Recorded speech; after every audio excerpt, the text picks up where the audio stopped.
예, 오늘 본문 우리 디모데전서 6장 20절에서 21절 말씀 중심으로 신앙의 정도라는 제목으로 함께 도전받기를 소원합니다. 오늘 방금 우리 이렇게 불렀던 복음성가와 우리 찬송가에 공통된 단어가 나옵니다. 그 단어가 뭔지 아십니까? 길입니다. 길. 신앙의 정도는 신앙생활의 올바른 길이라고 할까요? 과연 우리는 신앙의 정도를 지금 잘 가고 있는가, 아니면 한동안은 잘 가고 있었는데 언제부터인가 마치 기차가 철로 레일에서 벗어난 것처럼 좀 이렇게 벗어나 있지는 않은가 한번 점검하는 그런 시간이 되면 참 좋겠습니다. 저는 이렇게 도전하고 싶습니다. 당신은 신앙의 정로로 가십니까? 대부분은 한 세 가지 길을, 신앙의 길을 아마 걷고 있을 것입니다. 어떤 사람은 내가 지금까지 신앙생활을 해오던 길, 그것이 3년이든 5년이든 10년이든 30년이든 40년이든 나는 지금까지 신앙생활 해오던 방식대로 그냥 쭉 가는, 그죠? 우리 전라도에 가니까 길을 물어보면 제일 많이 쓰는 길이 있더라고요. 쭉 가라고. 그래서 이게 쭉 가는 거구나. 그죠? 한번 잡은 코스를 그대로 쭉 가는. 또 어떤 분은 저는 욕심 안 부리고요. 다른 사람이 신앙생활 하는 만큼 저도 그 정도 그냥 때로는 모방도 하면서 그래서 늘 물어봅니다. 집사님 갈 거야 안 갈 거야? 집사님 할 거야 안 할 거야? 그냥 감동 주시면 하면 되지. 누가 하면 나도 하고. 그래서 다른 사람이 하는 만큼, 그죠? 뭐 그 이상도 아니고 그 이하도 아니고 이렇게 걸어가는 분들이 있는가 하면 또 다른 길이 있습니다. 참 신앙의 정로로 걸어가는 사람. 그렇게 많은 것 같지는 않은데요. 쉽게 말씀드리면 시간이 가면 갈수록 신앙의 이 정로로 이렇게 곱게 가는, 참 이 신앙의 정로로 가는 것은 좁은 길입니다. 나 홀로 가야 합니다. 때로는 가까운 사람도 그 마음 알아주지 못하기 때문에 내게 주신 사명의 길 저는 가야 됩니다. 때로는 갈래 갈림길, 때로는 깨가 생기기도 하고 이제 그만 이렇게 하고 싶기도 하고 때로는 마음이 갈리기도 합니다. 그러나 내게 주신 사명의 길 나는 가야 해. 쉬이 갈 수 있는데도 그렇게 하지 않고 그 길을 갑니다. 신앙의 정로라는 게 도대체 뭘까요? 신앙생활을 우리가 바르게 한다는 게 뭘까요? 지금 바울은 디모데에게 계속 강조하는 부분이 다른 교훈을 따르지 말고 바른 교훈으로 가야 된다. 그죠? 계속 신앙의 정로를 가야 될 것을 강조하고 있는데요. 바울이 신앙의 정로라고 하는 것은 어떤 것일까요? 우리 디모데전서 6장 3절 말씀. 디모데전서 6장 3절 말씀 우리 같이 한번 읽겠습니다. 시작. 누구든지 다른 교훈을 하며 바른 말 곧 우리 주 예수 그리스도의 말씀과 경건에 관한 교훈을 따르지 아니하며, 바른 교훈은 어떤 교훈인가 하면 우리 주 예수 그리스도의 교훈입니다. 즉 복음의 교훈이죠. 뿐만 아니라 경건에 창념하는, 경건이라는 것은 뭐 발걸음이 아주 그냥 이렇게 느리게 걷고 뭐 목소리가 또 좀 홀리 보이스 같고 거룩한 목소리가 돼 있고, 그게 경건이 아니고요. 경건은 예수님을 닮아가는 삶입니다. 다시 말씀드리면 신앙의 정도라는 것은 복음에 합당한 삶을 살아내는 것입니다. 자, 우리는 주님 앞에 서는 그날까지 복음에 합당한 삶, 즉 신앙의 정로를 걸어갈 수 있기를 축원합니다. 바울은 디모데에게 바로 주 예수의 말씀과 경건에 관한 교훈에 창념을 해라. 거기에 집중하라는 거죠. 올인하라는 거죠. 저는 한 두 가지로 오늘 도전드리고 싶은데요. 자, 먼저 우리 디모데전서 6장 21절 우리 같이 읽겠습니다. 시작. 디모데야 망령되고 헛된 말과 디모데전서 6장 20절 21절 우리 같이 읽겠습니다. 시작. 디모데야 망령되고 헛된 말과 거짓된 지식의 반론을 피함으로 내게 부탁한 것을 지키라. 이것을 따르는 사람들이 있어 믿음에서 벗어나느니라. 은혜가 너희와 함께 있을지어다. 자, 첫 번째는 우리가 피해야 할 것과 따라야 할 것을 우리가 구분할 줄 알아야 됩니다. 어떤 경우는 우리가 피해야 될 자리에 계속 머무르고 따라야 될 자리에는 없는, 그렇게 되면 이 신앙생활 제대로 안 되죠. 피해야 될 것은 피해야 됩니다. 또 따라야 될 것은, 지켜야 될 것은 지켜야 됩니다. 이 신앙은 분별력이 있어야 되거든요. 사람은 좋은데 판단하고 뭔가 이렇게 분별하는 것은 영 아닌 것 같아. 사실 신앙생활은 뭔가 하면 우리가 신앙생활을 우리가 하게 되면 우리가 공부를 많이 하고 뭐 적게 하고 상관없이 말이죠. 신앙생활 하면 하나님을 우리가 경외하기 때문에 하나님 주신 지혜가 있습니다. 지혜는 삶 속에서 나타납니다. 그래서 유대인들의 교육을 보면 항상 이 지혜 교육이거든요. 어떤 상황 속에서 어떻게 대처하나, 뭐 암기해서 뭐 이렇게 외우고 그런 게 아니고 실제 상황 속에서 어떻게 할 거냐, 즉 문제를 해결하는 능력이거든요. 오늘날 지금 이 시대에 필요한 리더가, 지도자가 누굴까요? 문제를 해결하는 실력을 갖춘 사람, 많이 배운 사람으로만 끝나는 게 아니고요. 문제를 딱 줘서 문제가 생겼을 때 그것을 어떻게 해결해 나가는가, 그것이 실력입니다. 우리 신앙의 실력도 바로 이것입니다. 피해야 될 것과 지켜야 될 것.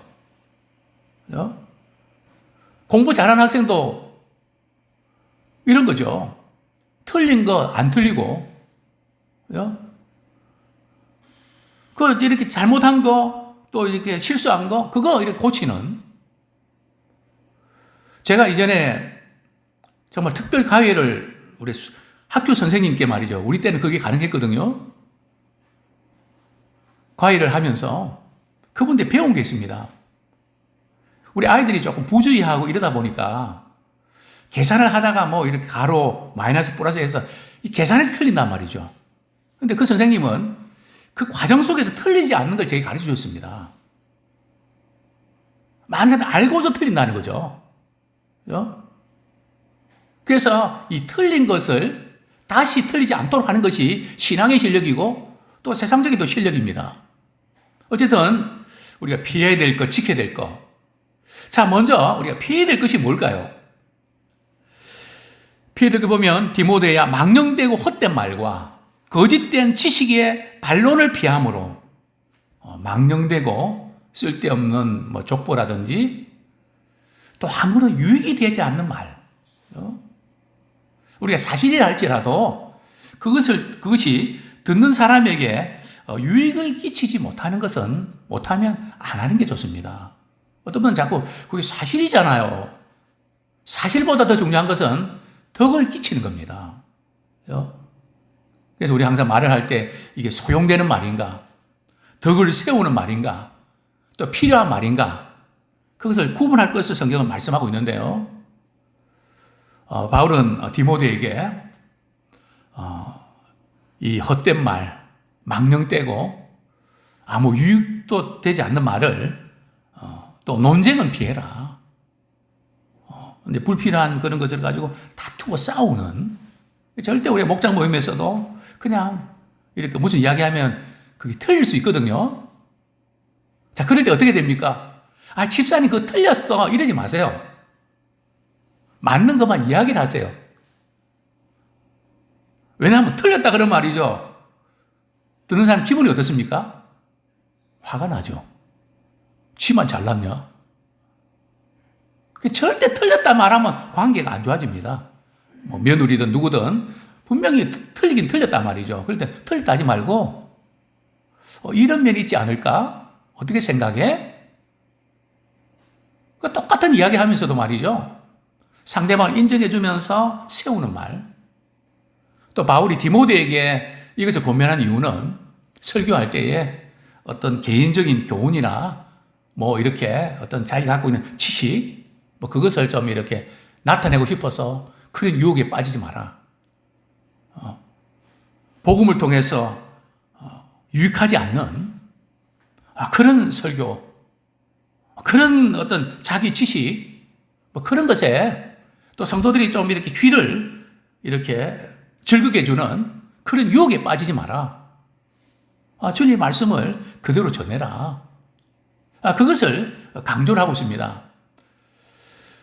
참 우리가 신앙생활 하는데 이렇게 불필요하고 이런 모임 또 이런 말들 또 하곤 하는데요. 구체적으로 어떤 것일까요? 디모데후서 3장 14절 한번 보겠습니다. 디모데후서 3장 14절.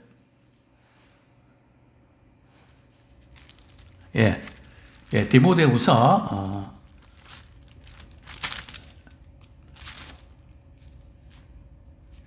4장 3절 보겠습니다. 시작. 4장 3절. 시작. 때가 이르니니 사람이 바른 교훈을 받지 아니하며 귀가 가려워서 자기의 사욕을 따를 스승을 많이 두고 4절. 또 그 길을 진리에서 돌이켜 허탄한 이야기를 따르리라. 사람이 때가 이르면 이 마지막 시대가 돼가면 말이죠. 사람들이 바른 교훈을 듣기 싫어한다는 거죠. 이상하게 바른 교훈을 들어야 사는데 그 바른 교훈은 듣기가 싫고 어떤 이야기 말이죠. 사람의 귀를 긁어주는 그런 교훈. 귀를 즐겁게 하는 교훈은 목적이 뭔가 하면 자기의 욕심을 말이죠. 채우기 위한 그런 용도로 이야기를 한다는 거죠. 성경은 말씀합니다. 사실은 면책이 말이죠. 숨은 사랑보다 더 귀하다 그랬거든요. 그냥 사랑한다, 뭐 이렇게 위하는 말도 필요하지만 때로는 우리의 책망을 할 때가 필요한데 그것이 숨은 사랑보다 때로 나을 때가 있다는 거죠. 저도 잘 목회하면서 지금은 그런 유혹을 받지 않는데요. 설교를 딱 준비를 하고 나면 말이죠. 이번 설교를 들으면 아무개 장로님이 안 좋아하실 텐데 아무개 권사님이 시험 들지 않을까? 그래서 빼고 아무개 집사님이 시험 들지 않을까? 또 빼고 그러면은 진리는 다 빠져나가고 그냥 사람의 귀를 즐겁게 하는 그러면 목회자 영혼도 죽고 성도 영혼도 죽거든요. 아프지만 주님의 말씀을 듣고 회개하고 돌이키면서 변화돼야 되는데 괜찮다 주님 다 받아주신다. 물론 우리 주님께서 그렇게 하시지만 너무 그 일변도 나가면 안 되잖아요. 그래서 진리에서 돌이켜 허탄한 이야기를 따르는. 그래서 성경 말씀에 대해서 이야기를 하면 너무 지루하다고 왜 꼭 성경만 이야기해야 되냐고. 어쩜 다른 이야기 좀 하자고. 물론 우리가 삶의 이야기도 필요하고 그러지만 사실 우리가 교회 나오는 것은 누구의 말씀 듣기 위해서 나오는 겁니까? 주님의 말씀을 듣기 위해서 나오는 거거든요. 그것이 때로는 위로와 격려, 축복의 말씀일 때도 있지만 때로는 그냥 해부하는 것처럼 말이죠. 도려되는 것처럼 우리 영혼 깊숙한 곳에 막 이렇게 칼을 대는 아픔도 있지 않습니까? 그 가운데서 우리 영혼이 살아나는 겁니다. 우리 계시록 2장 9절 4대 교회를 향해서 주시는 메시지인데요. 4대 교회는 부활하신 주님이 마지막 시대에 일곱 교회의 상징인데 다른 교회들은 칭찬과 이렇게 책망이 동시에 있는데 4대 교회는 책망밖에 없죠. 요한계시록 2장 9절 말씀 우리 한번 같이 읽겠습니다. 시작. 내가 내 환난과 궁핍을 알거니와 실상은 내가 부요한 자니라. 자칭 유대인이 하는 자들의 비방도 알거니와 실상은 유대인이 아니요 사탄의 회당이라. 저들의 이 비방, 사탄은 말이죠, 원망하고 비난을 잘하거든요. 고소자, 참소자가 사탄의 별명 아닙니까?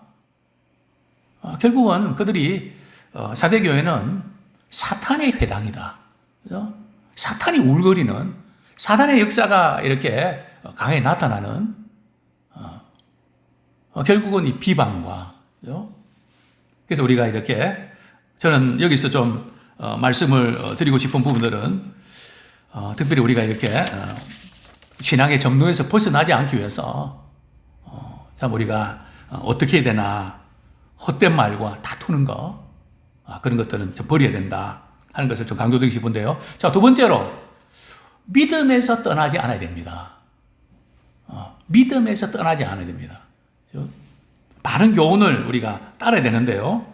우리 다시 우리 디모데 전서 6장을 보겠습니다. 21절.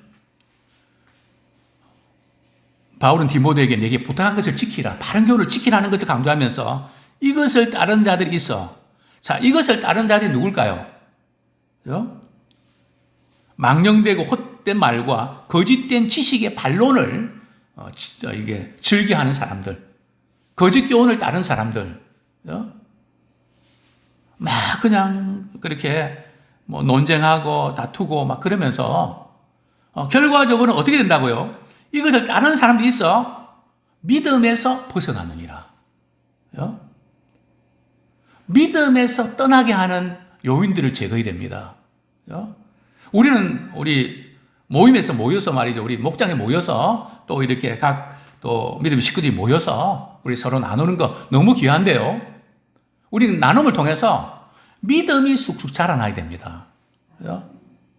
정말 그분이 갖고 있는 주님을 사랑하는 마음, 어떻게 저렇게 할 수 있지? 그 도전을 받고 나도 본받는. 그래서 우리는 하나님께서 우리를 이렇게 불러주신 것은 각자에게 주신 은사와 주님을 섬기는 모습들 보면서 우리가 도전받으면서 그분이 믿음이 자라는 그런 역할을 감당하기 원합니다. 믿음에서 떠나면 안 되거든요. 믿음에서 떠나게 하는 요인이 뭘까요?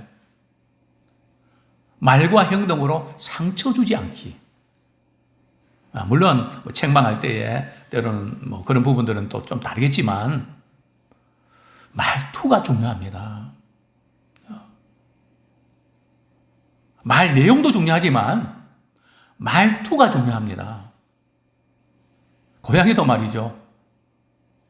칭찬한다고 하면서 말투를 높이고 말이죠. 짜증스러운 말투를 하면 좋아할까요? 그냥 아침에 그냥 톤 높여버리면 집안 분위기가 확 떨어져 버리죠.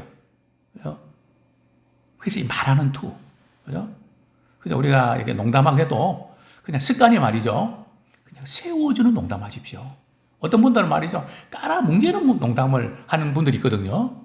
그때는 우습지만 그걸 듣는 분들은 어떨까요? 좀 이왕이면 세워주는 그런 농담하면 어떨까? 그래서 우리는 신앙생활 하면서 특별히 또 그리고 우리가 이렇게 대화를 나눌 때요, 그분들이 갖고 있는 신앙의 그 정도가 있거든요. 어떤 분은 이야기해도 소화시킬 수 있는 분이 있는가 하면 어떤 분은 소화가 안 되고 장에 걸리는 분이 있단 말이죠. 다 걸려버리거든요. 목사님이 저런 말씀 다 하시네? 우리 직분자들이 저런 말씀을 다 하네? 뭐야? 정말 우리는 우리 아이들이 우리 어른들 보고 말이 이렇게 배우는 것처럼 우리의 말과 행동은 보이지 않는 영향을 끼치거든요. 그렇기 때문에 참 어렵고 힘들어도 유익을 끼치는 그게 뭘까? 그런 지혜가 있기 원합니다. 그 다음에 비난과 공격하지 않기. 그죠? 우리 말한 투가 말이죠. 비난하거나 공격하는 것은 피해야 됩니다. 그죠? 참아 우리 사회가 제일 약한 게 논쟁입니다. 논쟁은 서로 각자 다른 생각들을, 자기 생각들을 서로 펼치는 거거든요.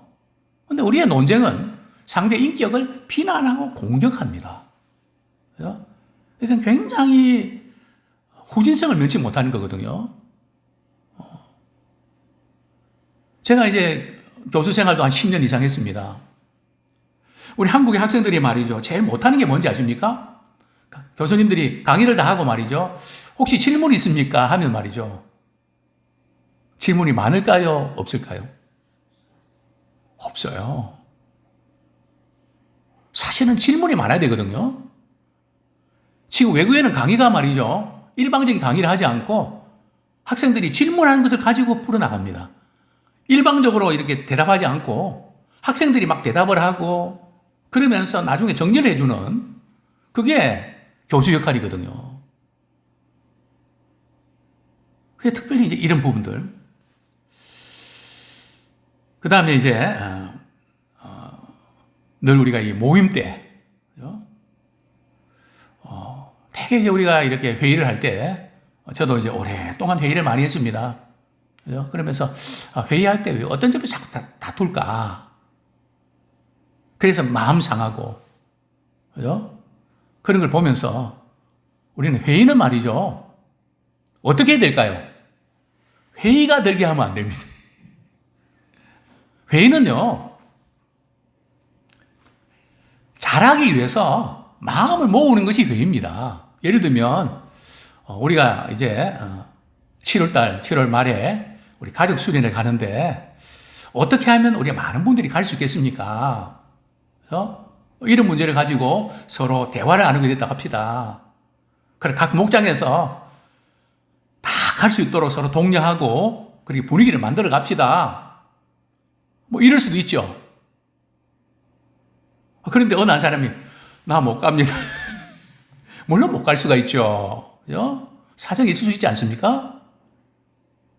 그럼 옆에서 저도 못 갑니다. 이러면 안 된단 말이죠. 내가 못 간 사정이 있으면 어떻게 됩니까? 가만히 있어서 말이죠. 제가 도울 일이 없겠습니까? 이래야죠. 제가 돈을 대겠습니다. 제가 뭐 이렇게 이 부분을 제가 제공하겠습니다. 간식을 대겠습니다. 뭐 이런 거.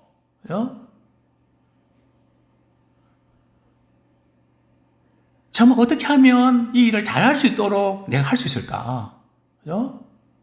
이전에도 그런 말씀 드린 적이 있습니다. 말레이시아에 어느 깊숙한 그 밀림지대. 거기는 한 가정에 아이들 10명 낳는데 한 6명이 일찍 죽습니다. 한 번은 저희들이 갔는데 그 어머니가 그 아이가 젖을 물고 있는데 젖이 나오지 않았습니다. 그 아이는 죽고 말았죠. 저희들이 문을 노크를 했는데 그 아이가 죽었습니다. 그 죽은 아이를 보고 울고 있는 그 젖을 물고 있는 그 엄마의 눈물. 정말 마음 아팠습니다. 저희 교회에서 동남아시아에 교회를 세운 이유가 바로 거기 있습니다. 그 눈물이 글썽한 그분의 눈동자, 어머니의 눈동자가 저를 오랫동안 기억나게 하고 뭔가 그 눈빛이 제게 뭔가 말하고 있는 것 같았습니다. 주님, 그게 무엇입니까? 그곳에 울고 있는 그 어머니의 눈물을 보았느냐? 이곳에 죽어가는 그 영혼을 바라보면서 내가 흘리는 눈물이다. 주님이 그렇게 말씀하시는 것처럼 저는 느꼈습니다. 그리고 동남아시아에 있는 지역에 우리 교회를 세우기 시작해서 참 많은 영혼들이 죽기로 돌아오고 있는 은혜를 주셨습니다. 그 성사님 물었습니다. 왜 아이들이 이렇게 많이 죽어갑니까? 이 아이들이 놀이기구가 없어서 그 이렇게 오염된 물에서 놀다가 아이들이 그만 이렇게 죽고 맙니다. 제가 물었습니다. 선교사님, 제가 할 수 있는 일이 뭐가 있겠습니까? 목사님, 할 수 있다면 왕구로 된 미끄럼틀을 하나 보내주면 얼마입니까? 한 한 300만 원 합니다. 재재기를 열었습니다. 사정을 이야기했습니다. 어떻게 해야 될까요? 어느 권사님 한 분이, 목사님, 그것은 제가 하겠습니다. 전 그것이 회의입니다. 어떻게 하면 주님의 일이 잘 되고, 어떻게 하면 주님이 기뻐하신 그 일에 부족하지만 마음을 모으는, 살리는, 영향을 끼치는 그 일에 우리가 쓰임받기 원합니다. 그러나 그것은 하나님의 은혜를 입어야 가능합니다. 우리 21절에 보면 은혜가 너희와 함께 있을지어다. 디모데뿐만 아니라 모든 성도들이 은혜를 받아야 300만이면 적은 금액입니까? 내가 하겠습니다. 하나님 은혜 주시니까 그렇게 하는 거 아닙니까? 그렇습니다. 정말 주님 오시는 그날까지 신앙의 정로를 우리가 잘 걸어가는 우리가 되기 원합니다.